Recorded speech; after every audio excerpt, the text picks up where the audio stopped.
أعوذ بالله من الشيطان الرجيم. بسم الله الرحمن الرحيم. إليه يرد علم الساعة وما تخرج من ثمرات من أكمامها وما تحمل من أنثى ولا تضع إلا بعلمه ويوم يناديهم أين شركائي قالوا آذناك ما منا من شهيد وضل عنهم ما كانوا يدعون من قبل وظنوا ما لهم من محيص لا يسأم الإنسان من دعاء الخير وإن مسه الشر فيئوس قنوط ولئن أذقناه رحمة منا من بعد ضراء مسته ليقولن هذا لي وما أظن الساعة قائمة ولئن رجعت إلى ربي إن لي عنده للحسنى فلننبئن الذين كفروا بما عملوا ولنذيقنهم من عذاب غليظ وإذا أنعمنا على الإنسان أعرض ونأى بجانبه وإذا مسه الشر فذو دعاء عريض قل أرأيتم إن كان من عند الله ثم كفرتم به من أضل ممن هو في شقاق بعيد سنريهم آياتنا في الآفاق وفي أنفسهم حتى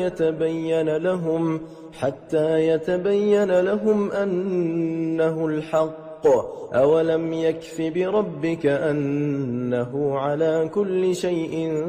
شهيد ألا إنهم في مرية من لقاء ربهم ألا إنه بكل شيء محيط بسم الله الرحمن الرحيم حميم عين سين قاف كذلك يوحي إليك وإلى الذين من قبلك الله العزيز الحكيم له ما في السماوات وما في الأرض وهو العلي العظيم تكاد السماوات يتفطرن من فوقهن والملائكة يسبحون بحمد ربهم ويستغفرون لمن في الأرض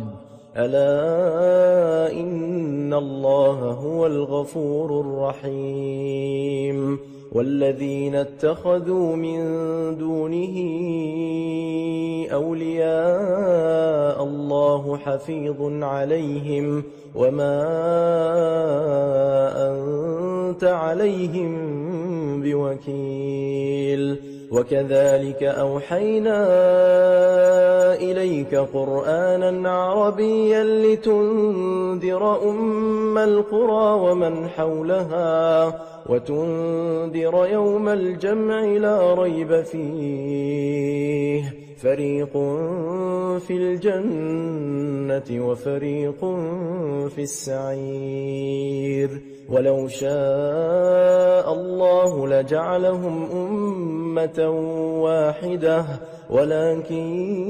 يدخل من يشاء في رحمته والظالمون ما لهم من ولي ولا نصير أم اتخذوا من دونه أولياء فالله هو الولي وهو يحيي الموتى وهو على كل شيء قدير وما اختلفتم فيه من شيء فحكمه إلى الله ذلكم الله ربي عليه توكلت وإليه أنيب فاطر السماوات والأرض جعل لكم من أنفسكم أزواجا ومن الأنعام أزواجا يذرأكم فيه ليس كمثله شيء وهو السميع البصير له مقاليد السماوات والأرض يبسط الرزق لمن يشاء ويقدر إنه بكل شيء عليم شرع لكم من الدين ما وصى به نوحا والذي أوحينا إليك وما وصينا به إبراهيم وموسى وعيسى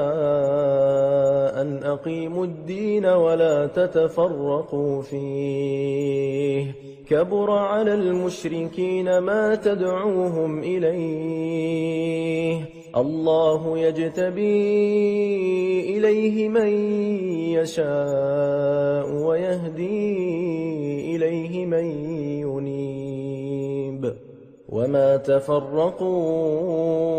إلا من بعد ما جاءهم العلم بغيا بينهم ولولا كلمة سبقت من ربك إلى أجل مسمى لقضي بينهم وإن الذين أورثوا الكتاب من بعدهم لفي شك منه مريب فلذلك فادع واستقم كما أمرت ولا تتبع أهواءهم وقل آمنت بما أنزل الله من كتاب وأمرت لأعدل بينكم الله ربنا وربكم لنا أعمالنا ولكم أعمالكم لا حجة بيننا وبينكم الله يجمع بيننا وإليه المصير والذين يحاجون في الله من بعد ما استجيب له حجتهم داحضة عند ربهم وعليهم غضب ولهم عذاب شديد الله الذي أنزل الكتاب بالحق والميزان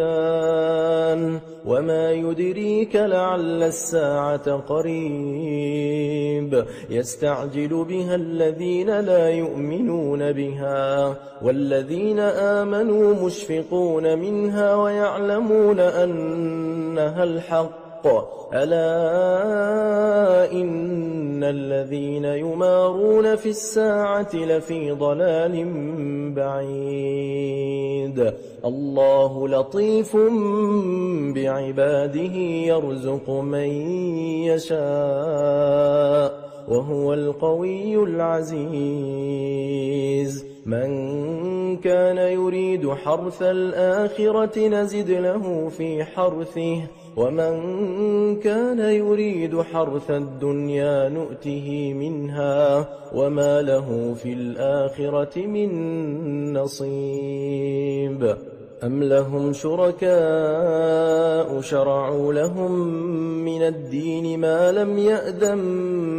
به الله ولولا كلمة الفصل لقضي بينهم وإن الظالمين لهم عذاب أليم ترى الظالمين مشفقين مما كسبوا وهو واقع بهم والذين آمنوا وعملوا الصالحات في روضات الجنات لهم ما يشاءون عند ربهم ذلك هو الفضل الكبير ذلك الذي يبشر الله عباده الذين آمنوا وعملوا الصالحات قل لا أسألكم عليه أجرا إلا المودة في القربى ومن يقترف حسنة نزد له فيها حسنا إن الله غفور شكور أم يقولون افترى على الله كذبا فإن يشأ الله يختم على قلبك ويمحو الله الباطل ويحق الحق بكلماته إنه عليم بذات الصدور وهو الذي يقبل التوبة عن عباده ويعفو عن السيئات ويعلم ما تفعلون ويستجيب الذين آمنوا وعملوا الصالحات ويزيدهم من فضله والكافرون لهم عذاب شديد ولو بسط الله الرزق لعباده لبغوا في الأرض ولكن ينزل بقدر ما يشاء إنه بعباده خبير بصير وهو الذي ينزل الغيث من بعد ما قنطوا وينشر رحمته وهو الولي الحميد ومن آياته خلق السماوات والأرض وما بث فيهما من دابة وهو على جمعهم إذا يشاء قدير وما أصابكم من مصيبة فبما كسبت أيديكم ويعفو عن كثير وما أنتم بمعجزين في الأرض وما لكم من دون الله من ولي ولا نصير ومن آياته الجوار في البحر كالأعلام إن يشأ يسكن الريح فيظللن رواكد على ظهره إن في ذلك لآيات لكل صبار شكور أو يوبقهن بما كسبوا ويعفو عن كثير ويعلم الذين يجادلون في آياتنا ما لهم من محيص فما أوتيتم من شيء فمتاع الحياة الدنيا وما عند الله خير وأبقى للذين آمنوا وعلى ربهم يتوكلون والذين يجتنبون كبائر الإثم والفواحش وإذا ما غضبوا هم يغفرون والذين استجابوا لربهم وأقاموا الصلاة وأمرهم شورى بينهم ومما رزقناهم ينفقون والذين إذا أصابهم البغي هم ينتصرون وجزاء سيئة سيئة مثلها فمن عفا وأصلح فأجره على الله إنه لا يحب الظالمين ولمن انتصر بعد ظلمه فأولئك ما عليهم من سبيل إنما السبيل على الذين يظلمون الناس الناس ويبغون في الأرض بغير الحق أولئك لهم عذاب أليم ولمن صبر وغفر إن ذلك لمن عزم الأمور ومن يضلل الله فما له من ولي من بعده وترى الظالمين لما رأوا العذاب يقولون هل إلى مرد من سبيل وتراهم يعرضون عليها خاشعين من الذل ينظرون من طرف خفي وقال الذين آمنوا إن الخاسرين الذين خسروا أنفسهم وأهليهم يوم القيامة ألا إن الظالمين في عذاب مقيم وما كان لهم من أولياء ينصرونهم من دون الله ومن يضلل الله فما له من سبيل استجيبوا لربكم من قبل أن يأتي يوم لا مرد له من الله ما لكم من ملجأ يومئذ وما لكم من نكير فإن أعرضوا فما أرسلناك عليهم حفيظا إن عليك إلا البلاغ وإنا إذا أذقنا الإنسان منا رحمة فرح بها وإن تصبهم سيئة بما قدمت أيديهم فإن الإنسان كفور لله ملك السماوات والأرض يخلق ما يشاء يهب لمن يشاء إناثا ويهب لمن يشاء الذكور أو يزوجهم ذكرانا وإناثا ويجعل من يشاء عقيما إنه عليم قدير وما كان لبشر أن يكلمه الله إلا وحيا أو من وراء حجاب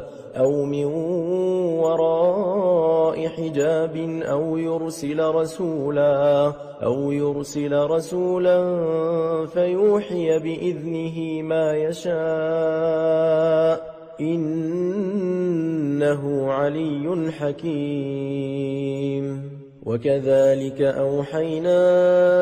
إليك روحا من أمرنا ما كنت تدري ما الكتاب ولا الإيمان ولكن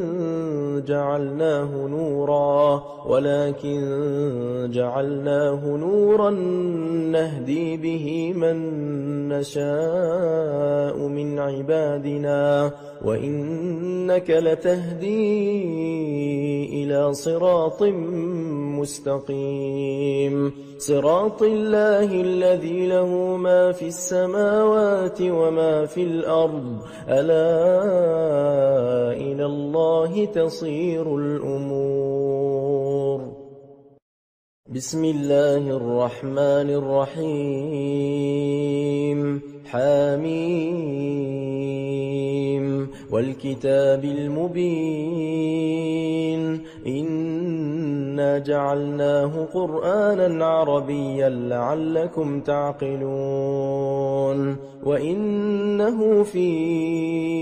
أم الكتاب لدينا لعلي حكيم أفنضرب عنكم الذكر صفحا أن كنتم قوما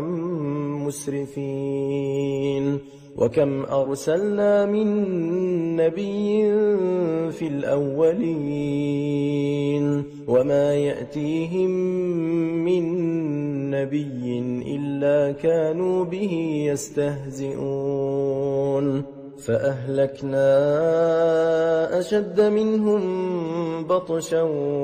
ومضى مثل الأولين ولئن سألتهم من خلق السماوات والأرض ليقولن خلقهن العزيز العليم الذي جعل لكم الأرض مهدا وجعل لكم فيها سبلا لعلكم تهتدون والذي نزل من السماء ماء بقدر فأنشرنا به بلدة ميتا كذلك تخرجون والذي خلق الأزواج كلها وجعل لكم من الفلك والأنعام ما تركبون لتستووا على ظهوره ثم تذكروا نعمة ربكم إذا استويتم عليه وتقولوا سبحان الذي سخر لنا هذا وما كنا له مقرنين وإنا إلى ربنا لمنقلبون وجعلوا له من عباده جزءا إن الإنسان لكفور مبين أم اتخذ مما يخلق بنات وأصفاكم بالبنين وإذا بشر أحدهم بما ضرب للرحمن مثلا ظل وجهه مسودا وهو كظيم أومن ينشأ في الحلية وهو في الخصام غير مبين وجعلوا الملائكة الذين هم عباد الرحمن إناثا أشهدوا خلقهم ستكتب شهادتهم ويسألون وقالوا لو شاء الرحمن ما عبدناهم ما لهم بذلك من علم إن هم إلا يخرصون أم آتيناهم كتابا من قبله فهم به مستمسكون بل قالوا إنا وجدنا آباءنا على أمة وإنا على آثارهم مهتدون وكذلك ما أرسلنا من قبلك في قرية من نذير إلا قال مترفوها إنا وجدنا آباءنا على أمة وإنا على آثارهم مقتدون قال أولو جئتكم بأهدى مما وجدتم عليه آباءكم قالوا إنا بما أرسلتم به كافرون فانتقمنا منهم فانظر كيف كان عاقبة المكذبين وإذ قال إبراهيم لأبيه وقومه إنني براء مما تعبدون إلا الذي فطرني فإنه سيهدين وجعلها كلمة باقية في عقبه لعلهم يرجعون بل متعت هؤلاء وآباءهم حتى جاءهم الحق ورسول مبين ولما جاءهم الحق قالوا هذا سحر وإنا به كافرون وقالوا لولا نزل هذا القرآن على رجل من القريتين عظيم أهم يقسمون رحمة ربك نحن قسمنا بينهم معيشتهم في الحياة الدنيا ورفعنا بعضهم فوق بعض درجات ليتخذ بعضهم بعضا سخريا ورحمة ربك خير مما يجمعون ولولا أن يكون الناس أمة واحدة لجعلنا لمن يكفر بالرحمن لبيوتهم سقفا من فضة ومعارج عليها يظهرون ولبيوتهم أبوابا وسررا عليها يتكئون وزخرفا وإن كل ذلك لما متاع الحياة الدنيا والآخرة عند ربك للمتقين ومن يعش عن ذكر الرحمن نقيض له شيطانا فهو له قرين وإنهم ليصدونهم عن السبيل ويحسبون أنهم مهتدون حتى إذا جاءنا قال يا ليت بيني وبينك بعد المشرقين فبئس القرين ولن ينفعكم اليوم إذ ظلمتم أنكم في العذاب مشتركون أفأنت تسمع الصم أو تهدي العمي ومن كان في ضلال مبين فإما نذهبن بك فإنا منهم منتقمون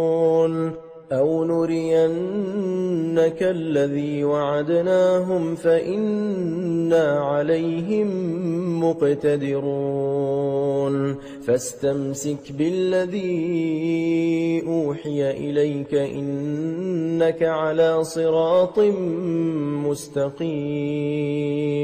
وإنه لذكر لك ولقومك وسوف تسألون واسأل من أرسلنا من قبلك من رسلنا أجعلنا من دون الرحمن آلهة يعبدون ولقد أرسلنا موسى بآياتنا إلى فرعون وملئه فقال إني رسول رب العالمين فلما جاءهم بآياتنا إذا هم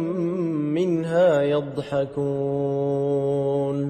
وما نريهم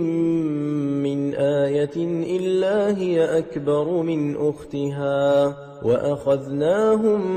بالعذاب لعلهم يرجعون وقالوا يا أيها الساحر ادع لنا ربك بما عهد عندك إننا لمهتدون فلما كشفنا عنهم العذاب إذا هم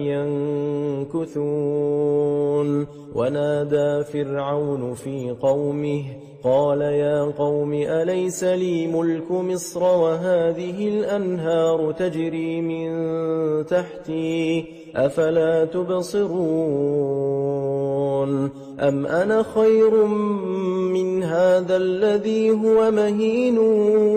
ولا يكاد يبين فلولا ألقي عليه أسورة من ذهب أو جاء معه الملائكة مقترنين فاستخف قومه فأطاعوه إنهم كانوا قوما فاسقين فلما آسفونا انتقمنا منهم فأغرقناهم أجمعين فجعلناهم سلفا ومثلا للآخرين ولما ضرب ابن مريم مثلا إذا قومك منه يصدون وقالوا أآلهتنا خير أم هو ما ضربوه لك إلا جدلا بل هم قوم خصمون إن هو إلا عبد أنعمنا عليه وجعلناه مثلا لبني إسرائيل ولو نشاء لجعلنا منكم ملائكة في الأرض يخلفون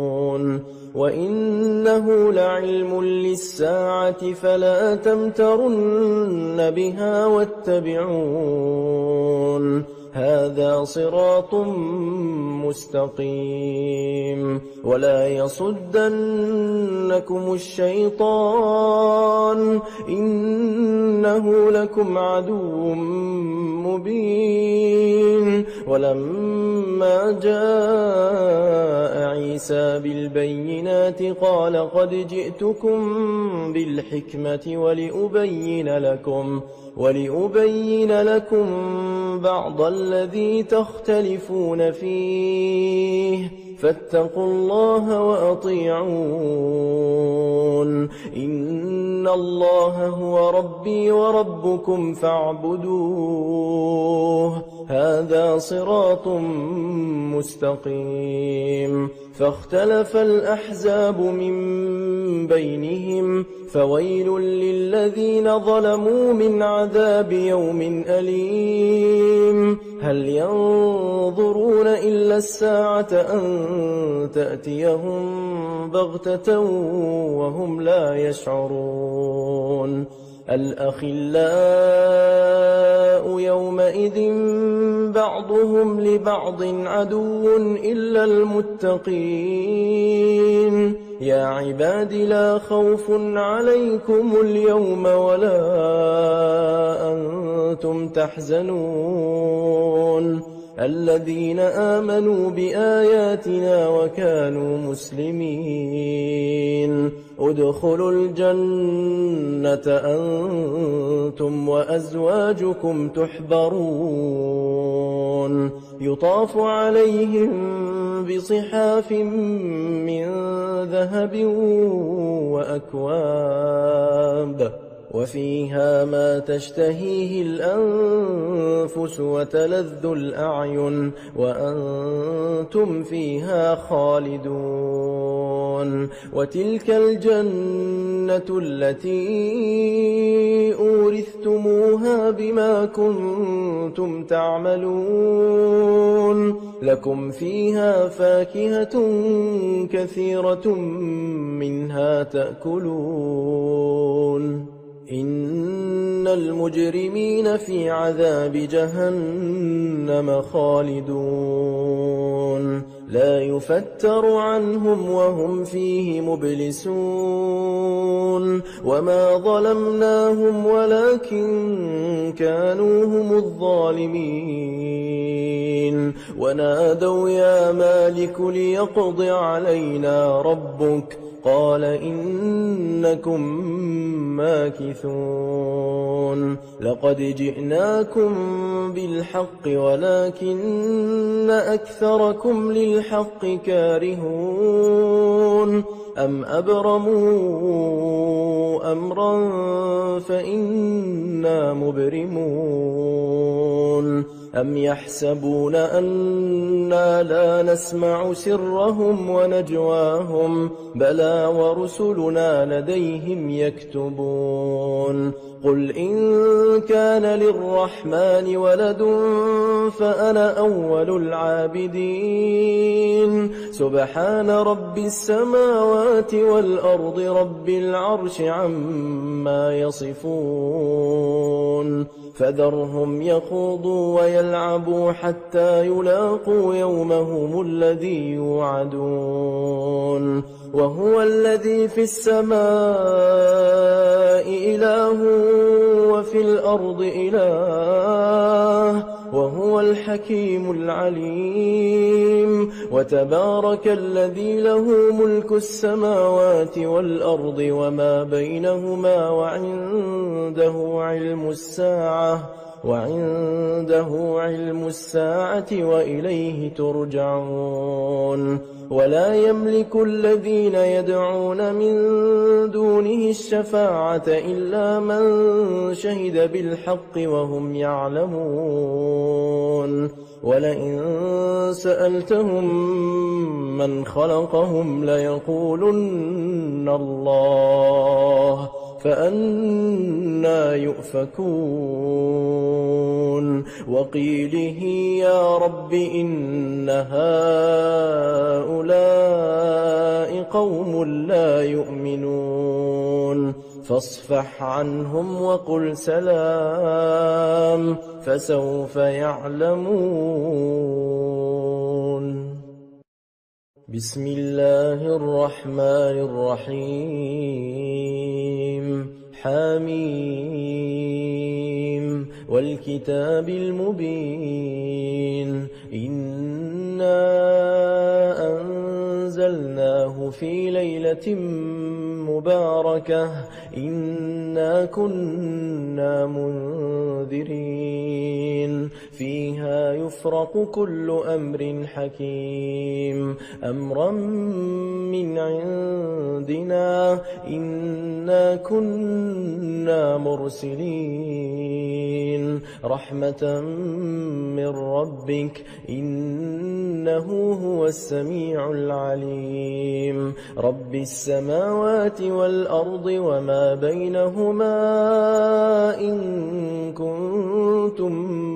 موقنين لا إله إلا هو يحيي ويميت ربكم ورب آبائكم الأولين بل هم في شك يلعبون فارتقب يوم تأتي السماء بدخان مبين يغشى الناس هذا عذاب أليم ربنا اكشف عنا العذاب إنا مؤمنون أنى لهم الذكرى وقد جاءهم رسول مبين ثم تولوا عنه وقالوا معلم مجنون إنا كاشف العذاب قليلا إنكم عائدون يوم نبطش البطشة الكبرى إنا منذرون ينتقمون ولقد فتنا قبلهم قوم فرعون وجاءهم رسول كريم أن أدوا إلي عباد الله إني لكم رسول أمين وأن لا تعلوا على الله إني آتيكم بسلطان مبين وإني عذت بربي وربكم أن ترجمون وإن لم تؤمنوا لي فاعتزلون فدعا ربه أن هؤلاء قوم مجرمون فأسر بعبادي ليلا إنكم متبعون واترك البحر رهوا إنهم جند مغرقون كم تركوا من جنات وعيون وزروع ومقام كريم ونعمة كانوا فيها فاكهين كذلك وأورثناها قوما آخرين فما بكت عليهم السماء والأرض وما كانوا منظرين ولقد نجينا بني إسرائيل من العذاب المهين من فرعون إنه كان عاليا من المسرفين ولقد اخترناهم على علم على العالمين وآتيناهم من الآيات ما فيه بلاء مبين إن هؤلاء ليقولون إن هي إلا موتتنا الأولى وما نحن بمنشرين فأتوا بآبائنا إن كنتم صادقين أهم خير أم قوم تبع والذين من قبلهم أهلكناهم إنهم كانوا مجرمين وما خلقنا السماوات والأرض وما بينهما لاعبين ما خلقناهما إلا بالحق ولكن أكثرهم لا يعلمون إن يوم الفصل ميقاتهم أجمعين يوم لا يغني مولا عن مولا شيئا ولا هم ينصرون إلا من رحم الله إنه هو العزيز الرحيم إن شجرة الزقوم طعام الأثيم كالمهل يغلي في البطون كغلي الحميم خذوه فاعتلوه إلى سواء الجحيم ثم صبوا فوق رأسه من عذاب الحميم ذق إنك أنت العزيز الكريم إن هذا ما كنتم به تمترون إن المتقين في مقام أمين في جنات وعيون يلبسون من سندس وإستبرق متقابلين كذلك وزوجناهم بحور عين يدعون فيها فيها بكل فاكهة آمنين لا يذوقون فيها الموت إلا الموتة الأولى ووقاهم عذاب الجحيم فضلا من ربك ذلك هو الفوز العظيم فإنما يسرناه بلسانك لعلهم يتذكرون فارتقب إنهم مرتقبون بسم الله الرحمن الرحيم حميم تنزيل الكتاب من الله العزيز الحكيم إن في السماوات والأرض لآيات للمؤمنين وفي خلقكم وما يبث من دابة آيات لقوم يوقنون واختلاف الليل والنهار وما أنزل الله من السماء من رزق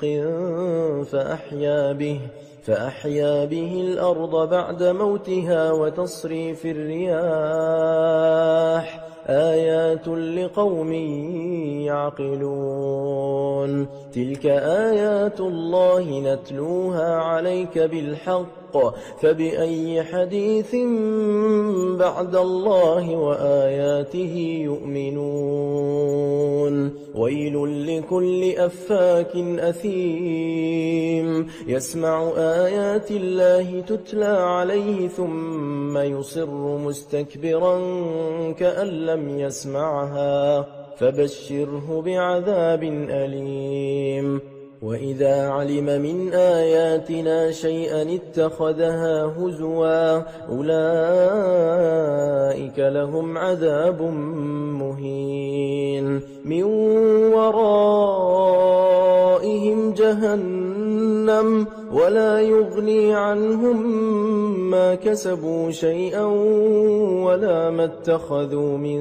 دون الله أولياء ولهم عذاب عظيم هذا هدى والذين كفروا بآيات ربهم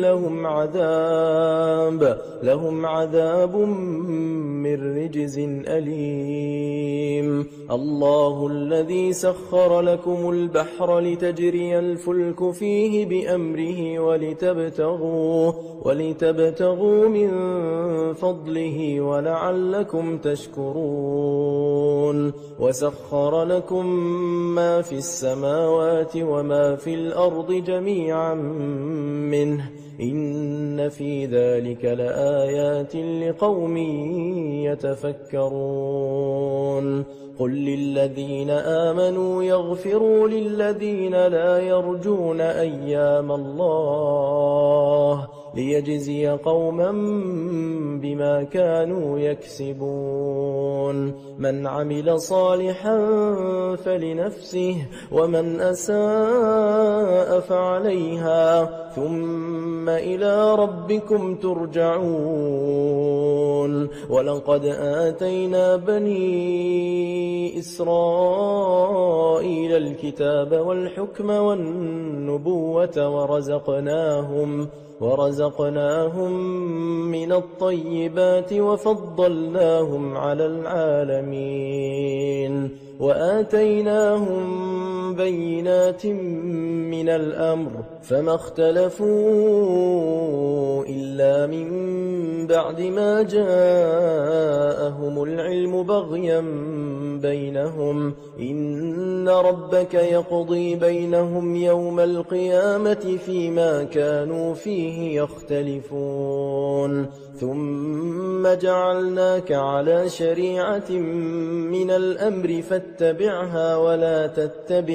ولا تتبع أهواء الذين لا يعلمون إنهم لن يغنوا عنك من الله شيئا وإن إن الظالمين بعضهم أولياء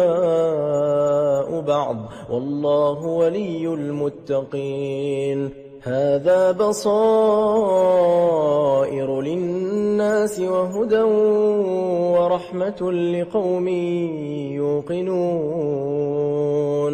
أم حسب الذين اجترحوا السيئات أن نجعلهم كالذين آمنوا وعملوا الصالحات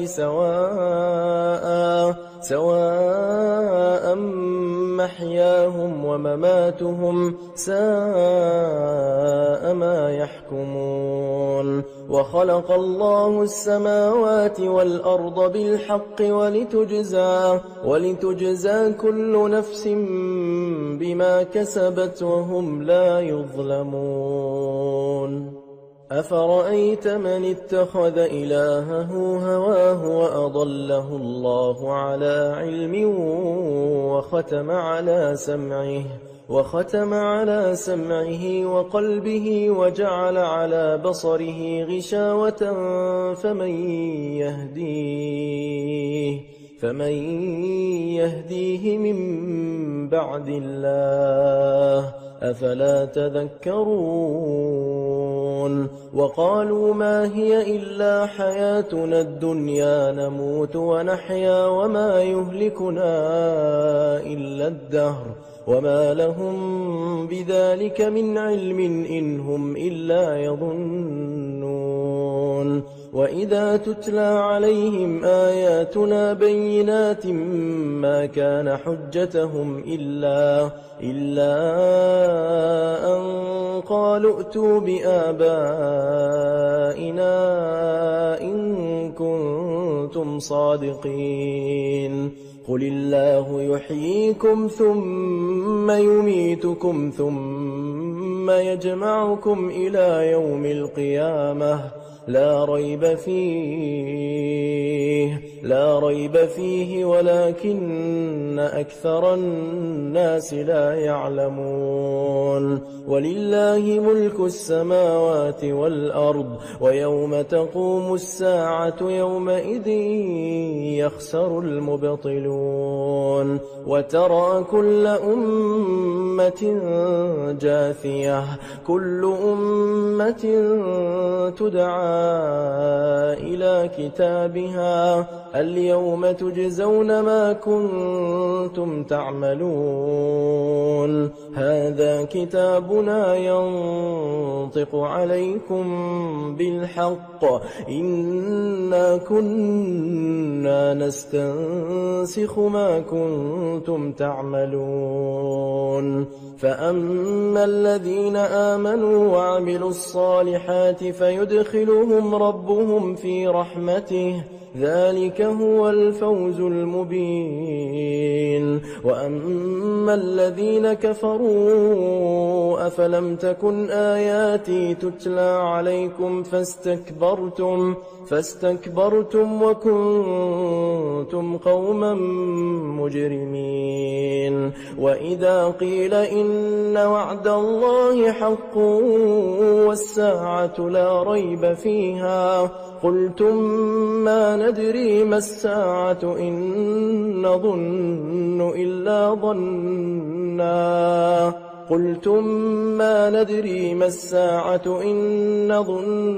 إلا ظنا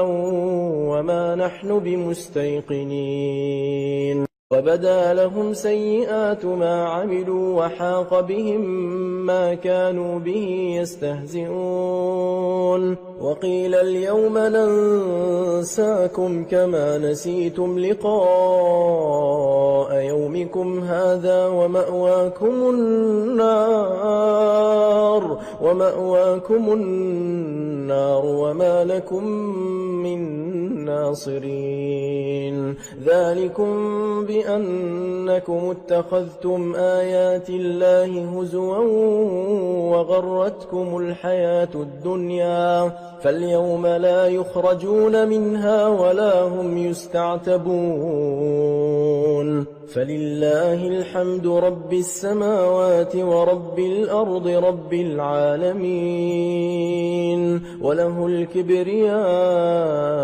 في السماوات والأرض، وهو العزيز الحكيم.